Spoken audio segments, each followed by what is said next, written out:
So I let Bo smell everything, because I think they just tied him up tight and tacked him up and stuff. So I want him to know, oops, everything I'm putting on his back. And if he flinches or anything, I just do it again. And I do it until he doesn't flinch anymore.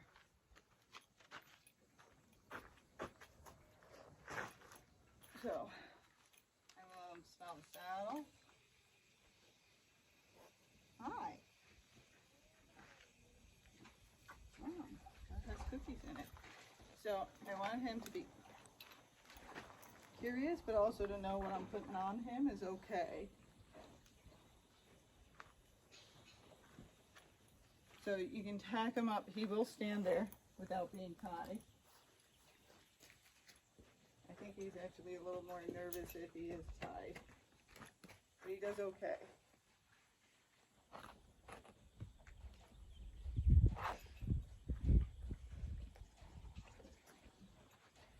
So I couldn't do any of this in the beginning, so now I can flap this. This is just a girth cover.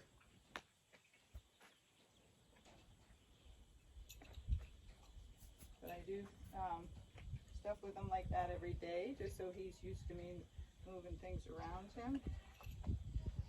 Then I'm going to reach under his legs. So see him move. This isn't bad actually, but so if he moves, I'm going to pause for a minute and then I'm going to do it again. So now it's in between his legs. Sage. He's going to knock my camera over. Sage. Let me get her out of there. Hey, Sage. Get out of there. I gotta move my camera. She's very curious.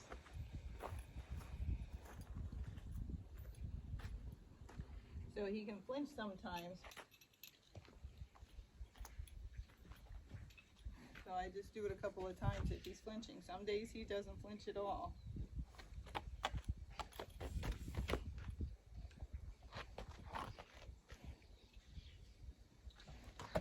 So now he's moving, it's okay. He's up here licking his lips, but he does move around some, and you don't want to beat him up for that. Because he probably thinks I'm going to crank up his girth, because maybe somebody did that, or maybe he's just more sensitive, so he's worried about it.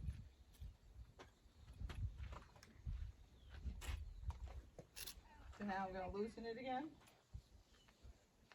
This is just what I've been doing with him. He might never need this again, but so I just do it over and over again. So now you see he stand and he actually came towards me. And I'm just making it lightly snug. I'm not making it tight or anything. Okay. The same thing with the breastplate. He used to get scared when you move stuff around him. So I can actually pass this around him or I can actually chuck it. So I'm going to chuck it so you see. Okay. Now I'm going to grab it.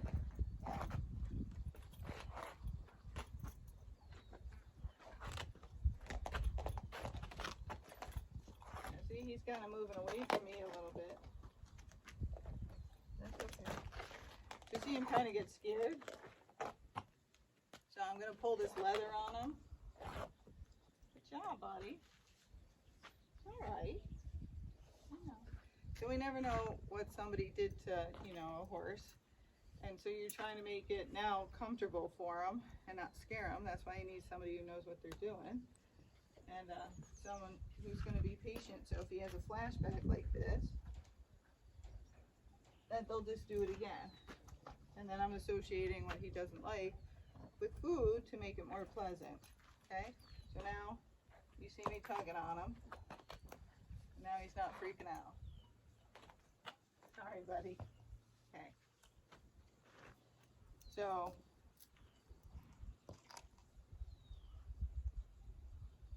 and if he jumps or something, he needs somebody who's not gonna, everybody can jump, but somebody who's not gonna get really scared back and run away from him. That's gonna make him more scared.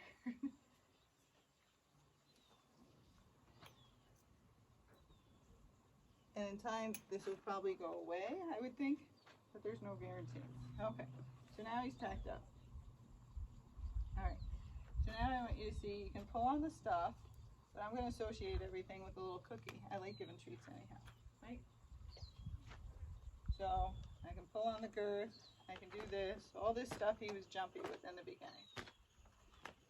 So you just want to get him used to all this going on. I can pull on this. I can smack him in the butt. So now he trusts me, so he knows I'm not going to do anything bad. So I'm going to pull on this side, do this. I'm going to pull on this.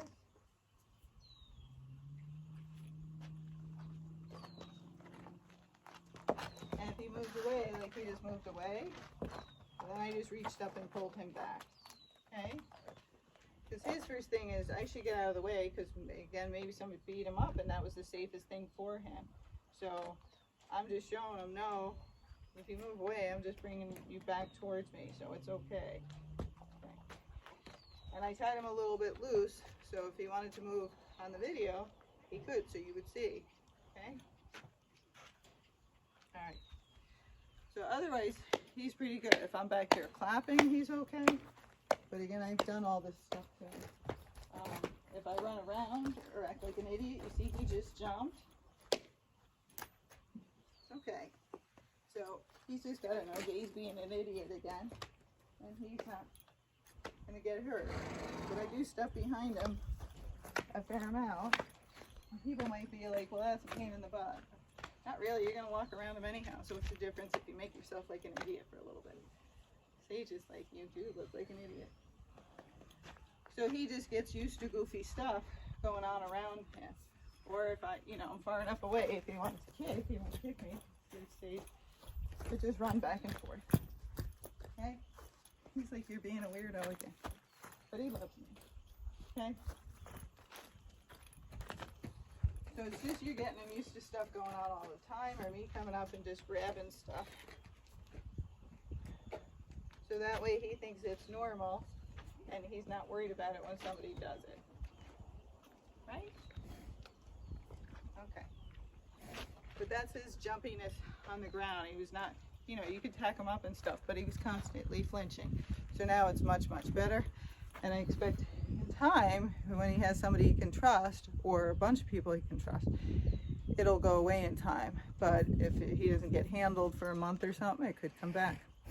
So I like people to see what the horse has. But this is much better. He was really jumpy when he came here and kind of bug-eyed. And now it's only been 2 months, and he's so much better. So I would expect with the right handling, he's just going to get better and better over time. I really like Bo. I think he's a great trail horse. He's not competitive, has good gaits, he's pretty, all those things.